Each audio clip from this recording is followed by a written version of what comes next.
मुंबई के निकट वज्रेश्वरी में 2 दिन का अक्षय पात्र लक्ष्मी साधना शिविर का आयोजन होने जा रहा है। इसमें 1.25 लाख से लेकर 5 लाख मंत्र का अनुष्ठान होगा। इस शिविर में गोपनीय विधि से तांबे के कलश में लक्ष्मी साधना संपन्न करवाई जाती है। अगर आप कर्ज, व्यापार में असफलता, नौकरी में असफलता, प्रमोशन, धन से संबंधित विवाद को समाप्त करना चाहते हैं तो इस साधना के द्वारा सुख समृद्धि प्राप्त कर अपने व्यवसाय को एक नई दिशा दे सकते हैं। अगर इस रोमांचक विषय को अगर आप सीखना चाहते हैं तो नीचे डिस्क्रिप्शन में लिंक दिया है, वहां से फॉर्म भर सकते हैं। नमस्कार। मुंबई के निकट माता बगलामुखी मंदिर के निर्माण के लिए आपके सहयोग की अपेक्षा रखते हैं। अगर आप सहयोग करना चाहते हैं तो पेटीएम, बैंक ट्रांसफर या यूपीआई से दान कर सकते हैं और ये दान इनकम टैक्स में आयकर धारा एटीजी के अंतर्गत टैक्स में छूट का लाभ ले सकते हैं। इसके बारे में अधिक जानकारी नीचे डिस्क्रिप्शन में दी गई है। नमस्कार, दिव्य योग आश्रम की तरफ से आपका हार्दिक स्वागत है। आज हम 2021 में वृषभ राशि वालों का पारिवारिक जीवन की चर्चा करेंगे और जानने की कोशिश करेंगे कि 2021 में उनका पारिवारिक जीवन किस तरीके से होगा, कैसे होगा। देखा जाए तो उनके पारिवारिक जीवन में फरवरी के पास यानी जनवरी तक कुछ अड़चने महसूस करेंगे। कुछ न कुछ किसी प्रकार का उथल पुथल ये उनके जीवन में होता रहेगा और उसके बाद भी थोड़ा थोड़ा कुछ न कुछ होता रहेगा।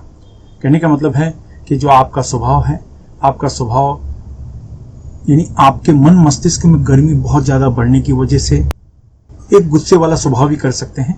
कहने का मतलब आपका ये स्वभाव नहीं है गुस्से वाला, लेकिन परिस्थिति ऐसी होती है कि जब मन के मुताबिक जब कोई कार्य नहीं होता तो फिर गुस्सा आता है और वो जो गुस्सा होता है हम किस पर उतारते हैं? जो आपसे कमजोर हैं उन पर उतारने की आप कोशिश करते हैं। यानी आप अपने छोटों के ऊपर गुस्सा उतारते हैं। अगर बड़ों के ऊपर गुस्सा उतारेंगे तो वो बदले में रिप्लाई देंगे। बदले में ये होता है कि परिवार में थोड़ा सा क्लेश पैदा होता है। आप अपने जोश में इतना खर्च कर चुके होते हैं जिससे कि परिवार में एक प्रकार का विवाद बन जाता है।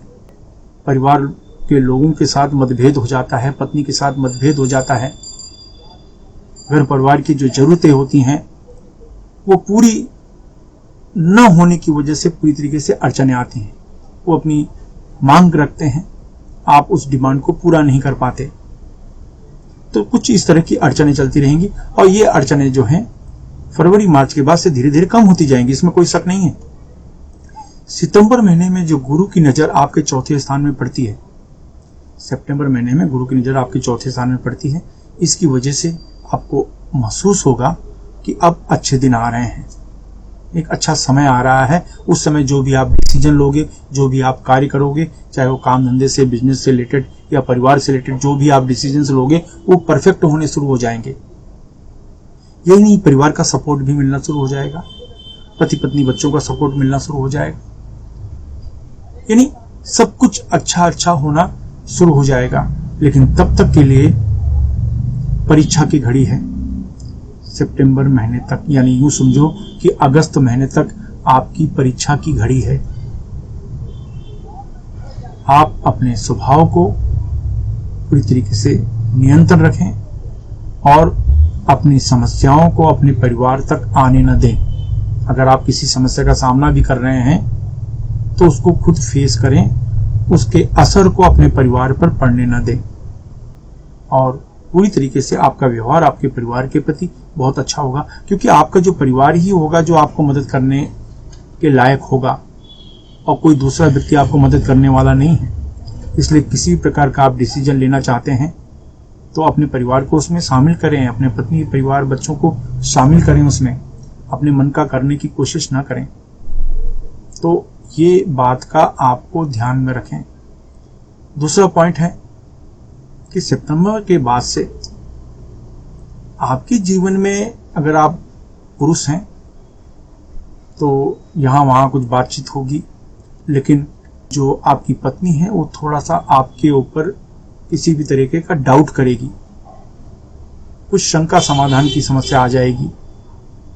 तो आपको ऐसा कोई कार्य नहीं करना जिससे आपकी पत्नी के मन में तुम्हारे प्रति शंका उत्पन्न हो जाए। तो बस इस चीजों से, इन चीजों से आपको बचना है।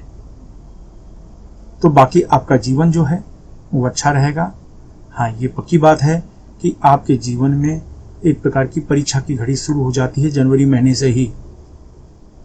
स्टार्टिंग के 1-2 महीना बहुत ज़्यादा आपको महसूस करेंगे, लेकिन उसके बाद आपकी लाइफ में रूटीन सिस्टम सब शुरू हो जाएगा। आप परिवार के साथ हंसी खुशी जीवन आप बिताएंगे, कोई अड़चन की बात नहीं है। तो बस इस बात का ध्यान रखें। कुछ ऐसे लोग हैं जो ऑलरेडी परेशान हैं, वो परेशान हैं, उन्हें अपने आप पर नियंत्रण नहीं है, वो परेशानी से छुटकारा नहीं पा रहे हैं, तो ऐसे लोगों को विशेष तरीके का मंत्र का जाप करना चाहिए। ओम ह्रौम शुम शुक्राय नमः, ओम ह्रौम शुम शुक्राय नमः। ये जो ह्रौम बीज मंत्र है ये भगवान शिव का माना जाता है। ओम ह्रौम शुम शुक्राय नमः। याद रखें, मैं फिर से कहता हूं, ओम ह्रौम शुम शुक्राय नमः। इस मंत्र का आप जाप करें। ये जो मंत्र है परिवार में एकता बनाए रखने के लिए माना जाता है, परिवार में सुख शांति देता है, सुख समृद्धि देता है। तो ये मंत्र का आप नियमित रूप से जाप करें। आपको महसूस होगा कि आपकी लड़ाई में कुछ दूसरी शक्तियां भी शामिल हैं जो आपको मदद कर रही है समाज में लड़ाई लड़ने के लिए। आपको ऐसा महसूस होगा, तो ये बहुत अच्छा रहेगा। पारिवारिक जीवन आपके लिए बहुत अच्छा रहेगा और सब कुछ अच्छा होता चला जाएगा।